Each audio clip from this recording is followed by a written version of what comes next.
righty. Welcome back to another episode of Business to Business. My name is Kenzie, and I'm here with my co-host. I'm Tina Ahern. So glad to be here. All right. It's been a few weeks, but we are back, and we are so excited about this show that we have lined up for you today. We are going to be introducing for the first time our new graduate assistant and new candidate for a WKU MBA, Nolan McCord. How's it going, Nolan? It's going good. How about you? I'm doing great. So Nolan's going to kind of take the reins today with this interview, and he's going to tell you who we are going to be hearing from. Nolan, who do we have lined up today? We have Mr. Newbern. He's a professor at WKU who got his marketing degree back in 1989 to 93. Then he got his MBA in marketing and economics at Tennessee State. Awesome. MBA, that's right up my alley. So we are excited to hear from Mr. Sedrik Newbern. And Nolan, we're going to just turn it over to you and let you take the reins. So the first question I would like to ask you is, how was your experience getting your marketing degree here at Western Kentucky University? I will tell you that getting the degree here at WKU was life-changing. I know, obviously, most people would say that, but for me, there was just a family atmosphere here at WKU that made the education experience even greater. And I really attribute a lot of my post-graduation success to the things that I learned here on the Hill, and especially within the marketing department. Some great professors that really were engaged in making sure that students were successful, that they understood. And then I had, in particular, one professor that stayed in contact with me throughout my many, many years. In fact, he would visit me when we lived in Virginia, right outside of D.C., and came to visit when we lived outside of Chicago as well. And he was actually one of a few people that planted the seed for me becoming a professor, because he said, "Would you ever consider coming back to WKU as a professor? I think your experience would be great for our students." And I thought to myself, never in a million years would that happen. And here I am as a professor. So I would say that the marketing degree here at WKU was truly life-changing. Well, that's good to hear. I say it's always great to have a mentor. Yes. I would say, would you say the marketing degree kind of led to your route for work? Because I see you worked at Allstate and became an owner of it, and then now you have a consulting business.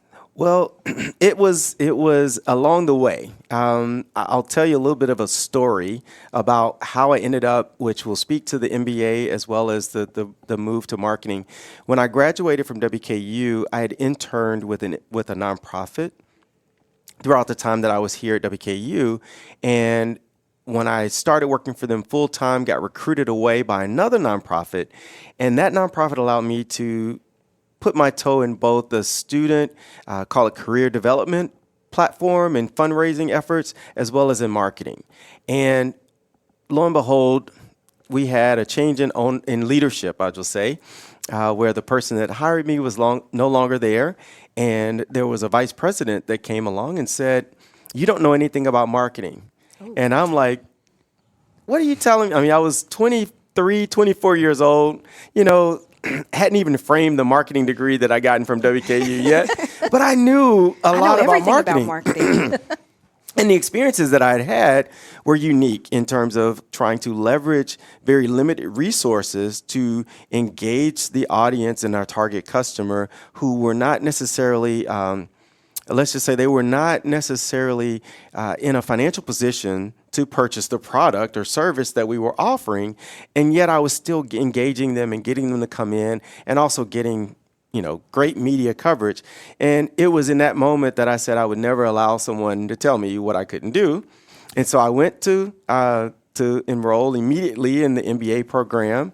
And then I started putting feelers out for a role in marketing. And one of my very best friends, who also graduated from WKU, was working at Allstate at the time. And he called me on a Saturday night and said, "I know you've been really looking at moving into the for-profit area, working in marketing, but I know you love the kids." He said, "I'll be praying for you," which was really interesting. He said, "I'll be praying for you." This was on a Saturday night. That Monday, he goes in the office, and there was a job posting. Back then, they would send out emails with job postings, and they were looking for a marketing rep with Allstate Insurance Company in the regional office in Nashville. Oh, wow. And I applied, got the job, and I jokingly say it as I do speaking engagements with young people around the country. 15 months after that person told me that I didn't know what I was doing in marketing, I was actually going around the Southeast training 1,000 agents on marketing and helping them put marketing plans together. And then fast forward, I ended up as a regional marketing manager in DC and then went into the home office of Allstate. But ultimately really wanted to have my own business. And I had this dream that by 40, I would be self-sufficient in my own business. And so I started consulting and all that good stuff, but really hadn't stepped all the way out on that skinny branch as an entrepreneur. And with a lot of rumors of downsizing, and I knew that I needed to provide for my family. And being in Chicagoland in 2008, when there was, there was a little something going on in the world at 2008. I don't know if y'all remember that. But yeah, so there was the recession, and it was like an economic downturn, one of the worst in my adult career at that time. I knew that I needed to do something different. So that's what led me to purchase the Allstate agency. Well, that's a very neat story. I'll say, so going back to the guy saying that you couldn't be a marketing person and you don't know anything about it, would you say that's what led you to farther your education and your MBA so you can learn even more and dive deeper into it? Absolutely. I have been one. I would say that the most pivotal moments in my life all began when someone told me that I couldn't do something. In fact, I have the title of a book that I want to write. They said I couldn't, so I did. Because that's happened to me throughout my life, where people would tell me, you're not capable of doing this, you're not qualified, you don't know enough. And the irony is, when I was sitting for the interview process to become an agent, the gentleman that interviewed me that day says, well, you know everything about marketing. It's like in the kind of the eye of the beholder type situation. Yes. He said, you know everything about marketing, but what do you know about running a business and selling? I said, this is ironic because I was told I knew nothing about marketing just a few short years ago. But yes, that I have a phrase that I often use: "Let your haters be your motivators." And on t-shirts. Yes, Yeah. I seriously, I've had to just embrace that because, as we were talking earlier, imposter syndrome is real for me, and not feeling qualified and capable. It's always in the back of my mind, and that I believe is largely due to the fact that people have a tendency to tell you who you are, and they try to define success for you. And I'm a big believer that you are the owner of your own success. You define your success, and no one else defines it for you. Well, that's a very good story. I love hearing that going into my MBA right now. And I kind of want to go the similar route, and I want to talk about your entrepreneur side. Yes. So you started off as a marketing rep, then went to senior marketing analyst, then regional marketing manager, et cetera, up to the owner. Mm-hmm. What led you to that route? Were you trying to figure out the whole business before you became an owner of the business to the entrepreneur side, or what? Well, they're actually two separate things, right? So I was on the career path within Allstate, and so I was working my way up through the ranks in the marketing area. And the way Allstate was structured back then was they had regional offices, and then they had a home office. And so I had made it to the highest level of marketing in a region when I was regional marketing manager. So I took a lateral move to the home office to become a senior marketing manager responsible for multicultural marketing, where I was responsible then for African American and Asian American marketing across the country. Well, as I said, when I got to home office, they had just laid off, I don't know how many people, 1,000 or 1,500 employees. And so I was afraid because I was, last man in is usually first man out. Oh, yeah. And I was actually housed in an area. So I went from doing the media for African Americans and Asian Americans to working on this initiative called the Multicultural Growth Initiative, where we were really trying to engage multicultural audiences in a unique way to get them to be customers of Allstate, but also working across the organization to get the organization to realize that our consumer base was changing demographically. And so it was one of those positions where I literally was going around with zero budget, engaging leaders within the organization to spend money that they hadn't allocated to this initiative. And I was on a team that was really just responsible for creating ads. So there was a big disconnect in terms of what my skill sets were and the accomplishments in that role. And I was just afraid that I would basically get the axe. Awesome. Well, so when you say you kind of had to shift gears, you kind of had to pivot, What advice do you have for young people or, anybody for that matter when it comes to following that career path but having to adjust or pivot or shift? What can you offer to that? Well, I think two things. Number one, be okay with the pivot, right? Because oftentimes we have in our minds, this is exactly what I want to do, and these are the steps I've got to take before I get there. And most people will tell you that the route that they took was not the exact route that they had planned out.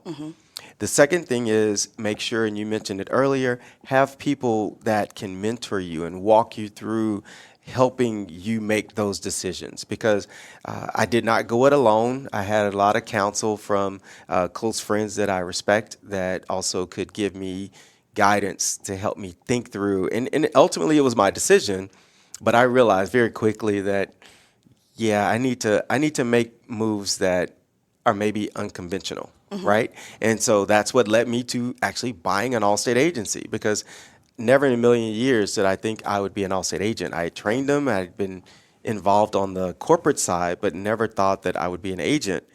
And it was one of the best things that I could have done, because without that experience, I would not be able to stand in front of my classrooms to talk about entrepreneurship today. Yeah. So with entrepreneurship, what do you think it is that local businesses or local, startups that people, they say, okay, I want to be an entrepreneur. What's next? Or what do you think people don't know that they need to know? there's a lot that you don't know that you need to know. But the main thing I tell people, and I say this in my class, is that we have this vision of entrepreneurs based off of those that have been wildly successful. The majority of people that are entrepreneurs and small business owners make an honest living in the communities in which they live. They get turned away. A lot of these ideas and businesses go to the grave because people are afraid to explore, because they don't see this as a multi-million-dollar idea. So first thing I say is, put aside that expectation that your business or your business idea is going to be a multi-million-dollar business or idea. Now, I'm not saying that it can't be and that it shouldn't be, but I'm just saying if you put that in perspective, and maybe, depending on your market, you may only make $50,000 a year. You might make $100,000 a year. It just depends on your local area. But you define your own success. And again, I go back to this whole idea of mentoring. When I became an agent, that was, again, my first time really being an entrepreneur and owning my own business.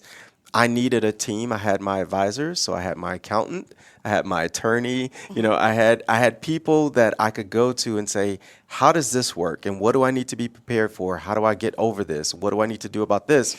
And then I had other people that had owned businesses for a while that I could go to and say, well, what do you do in this situation? How do you do this?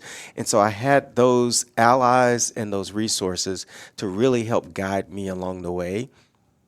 And I would encourage anyone that's thinking about starting a business, or for that matter, someone that's just recently started, to tap into those resources. Because believe it or not, some of the people that gave me the best advice were State Farm agents. Oh, wow. They were independent brokers. They were people that were considered my competitors, but we would sit down and have coffee and share horror stories and, and show our battle scars and encourage each other through the process. That's awesome to be vulnerable, especially with a competitor. Yes. Well, and that's the thing. There's enough pie out there for everybody to eat. Yes. But we're fighting over one slice of pie instead of realizing that there's a whole pie available to all of us. Yes. I wanted to comment or ask you a question on something you said a few minutes back about your determination, especially when somebody may have told you that you couldn't do something and that made you want to do it even more. I have one of my 3 children has been that way from the get-go. And coming up through education, I always termed it as internal locus of control as opposed to external locus of control.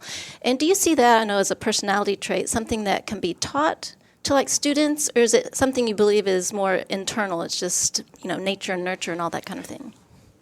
That's a good That's a question. great question. I can't answer that with complete confidence. But what I do know happens is, just like people might have discouraged me along the way, I think that if we are born with it, it's discouraged out of us. Because I think so many people are told at an early age what they can't do, that they shouldn't focus on that because, they'll never make it. And at some point, we start believing it. So I'm one of those people that I think I took it personally. And for let's say the first 15 years of my life, if someone told me those things, I believed it and I kind of stepped back. But then somewhere after 24, 25, I started to say, maybe that person is wrong. Who are they to tell me who I am and who I can be? And a lot of that came from just the circles that I was in and the reading that I was doing and the leaders that I was paying attention to, and realizing that throughout history, name a great leader that was not told that they shouldn't go down the path that they went down. And name a leader that did not meet scrutiny and ridicule and frankly, outright disgust at the fact that they were trying to do something to help impact other people. And that's been my life. I want to impact others. And so naturally, people are going to tell you, well, no, that person doesn't need that help, or why are you doing that? Or you're not good at this. You should let somebody else do it. So I don't know that it's something that I don't know that it's necessarily something that you're born with or not born with. I believe it's something that you can develop over time, just as much as I believe that it can be taken away from you by negative thoughts and statements from others. And my hope is that when you're mentoring students and teaching students, that some aspect of that can flow out of you onto Yes. them, and they are encouraged to, grab onto that mindset and develop it for themselves. Absolutely. Through ad nauseum, I am always like, do not let someone else steal your dream. I believe that there's, again, so many young people with brilliant ideas. Like, I jokingly say it, but I shouldn't be in front of the classroom teaching. I should be in the back learning, because there's so much brilliance that's coming through our classrooms. And yet we're trying to force them into boxes of the way that we educate or the way that we allow them to explore their creativity. And one of the first things I do in class is a diagram where I ask them to be creative with 30 circles. And inevitably, we go back to what we were taught in kindergarten, which is what? Stay inside the lines. And then I use that as a way of saying, I didn't tell you that you couldn't go outside the lines. I never said that. You created parameters based on your world experience. And in this class, our goal is to break all of that down so that you think outside the lines. You find ways to connect the dots that are in greater ways, in a greater way going to deliver the message or the end result that we're looking for this project. Excellent. So talking about your class, since you brought it up, what other types of things are you teaching? Oh, goodness. So in one class, the 312 class, the primary focus of that class is a feasibility analysis. So I'm taking students through the process of determining whether or not their business idea is in fact feasible for the industry, for consumers, and even for them as an entrepreneur. And so that the class culminates in that project. And in many ways, they, at the end of that class, have the formal structure of a business plan. Wow. So if they want to move forward with that idea, they in fact can do so. There's another class that I teach. I'm teaching in this semester, in the spring semester. It's an innovation management class where we focus in on Peter Drucker's book, Entrepreneurship and Innovation. And it simply just, again, talks about what is innovation as a process. How do you think outside the box? And we're looking at a book that was written in 1985, I believe. It's quite old. But how do those same concepts hold true today? And so students are using those takeaways and talking about examples today related to those concepts. But my all-time favorite class, I do teach this other class called Venture Planning. Okay. So it takes the business idea, and then there's what we call business model canvas. That was built at one of those, illustrious universities. And it's a one-page document that allows you to show your business idea and rework and pivot. So that class talks all about pivoting and gaining customer feedback. So you're going out constantly sharing your value proposition. What problem are you trying to solve to make sure that the customers are actually aligned with the problem that you're solving?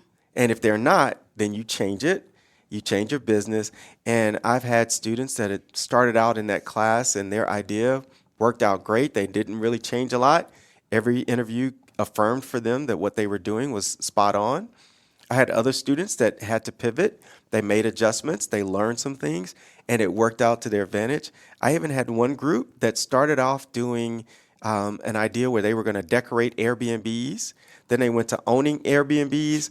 And then their final presentation, they decided that they wanted to open a nightclub. Oh, okay. That's a big pivot. It was a huge pivot.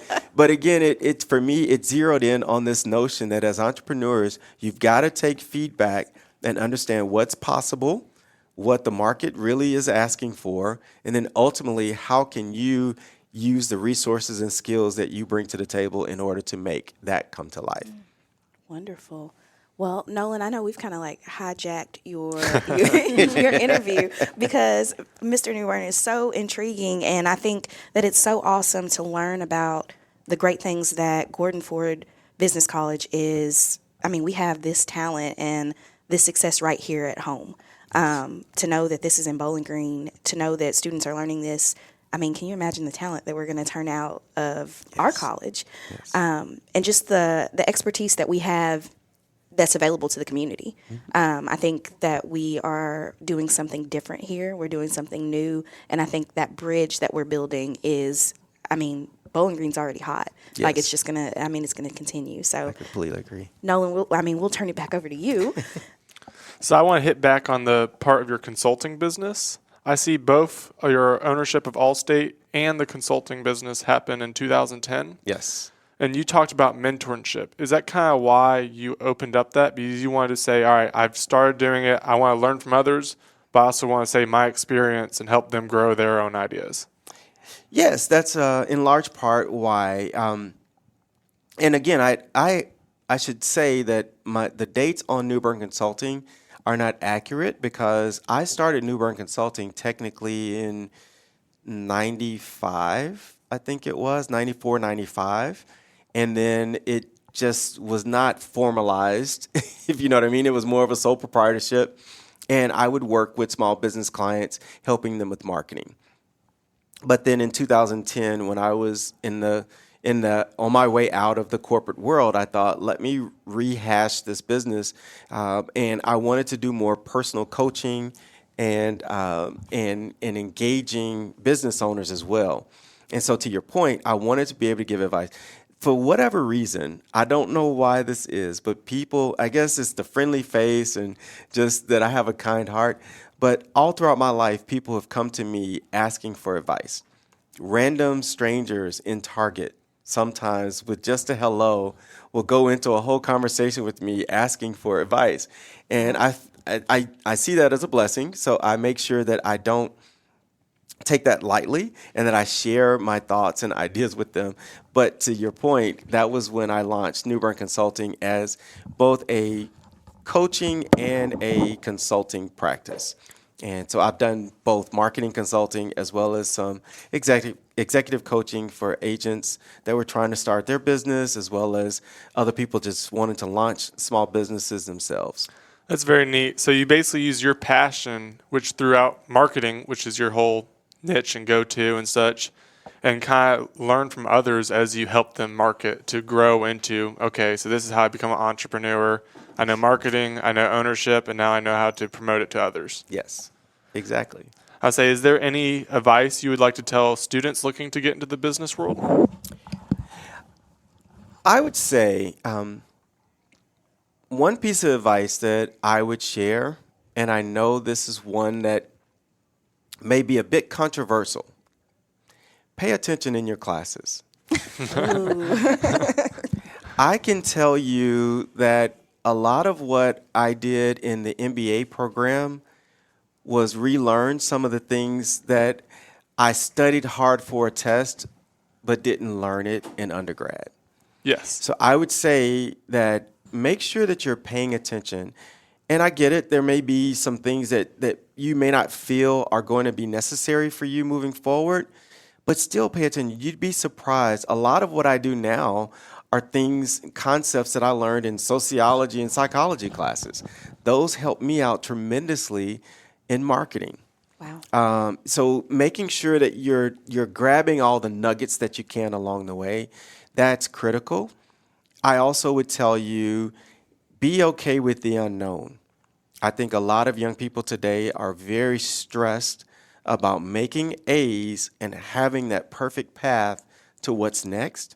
And again, if you had asked me in 1993, when I was about to graduate from, back then it wasn't even Gordon Ford, but Grice Hall, if you had stopped me on the elevator and asked what would I be doing, these many years later, I don't know that I would have said I would be a professor back here at WKU.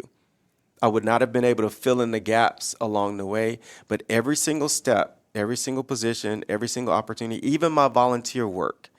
Believe it or not, I was teaching an entrepreneurship class as a volunteer at a local high school in Illinois. And now I'm teaching as a professor, entrepreneurship. So you just pay attention to the little nuggets and be okay with the uncertainty.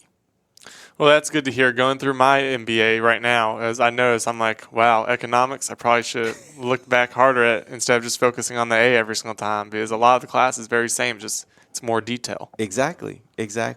So Sedrik, you told us before we jumped on the podcast today that you have started a podcast. Tell our listeners how they can find you and hear more about the wonderful things that you're talking about. Awesome. Well, thank you for plugging this. Yes. I have created a podcast, and it is available on, your typical streaming platforms. So YouTube, Apple Podcasts, Spotify, and even iHeartRadio. Okay. And it is entitled Enough Sed. And so enough. SED. Right? SED. Okay. Correct. So for those that may have heard, I DJ. And so my DJ name in college was DJ Enough Sed. Okay. And because I talked quite a bit. And now that I've gained a lot of information and a lot of experience, I feel like it's an opportunity for me to share that knowledge, because I believe that a lot of relationships get in the way of our success. And I'm saying that intentionally that way. We may have bad relationships that block our success. Mm-hmm. We may have great relationships that sometimes may lead to negative thoughts about ourselves. And so we've got to unpack those challenges that we have in relationship so that we can be better professionally, personally, spiritually, relationally. And so that's what I focus on. So I'd love it if you want to go and subscribe to that podcast. We will hear Enough Said. So we will put that link in the show notes. That's where it'll be. And I just want to also do another plug for our outreach programs with Gordon Ford College of Business. Through various outreach programs and centers, the Gordon Ford College of Business uses its skills and resources to provide services that help inspire individuals in the business community and nearby communities. So we'll also have the link for our outreach page, and you'll be able to see what services your local businesses can take advantage of through our amazing college. So thanks so much, Nolan, for taking the reins on this one today. We can't wait to see the amazing things that you come up with through this podcast season. Thanks, Sedrik, for being here. Thanks, Tina, always for being an amazing co-host, and we'll see you next time.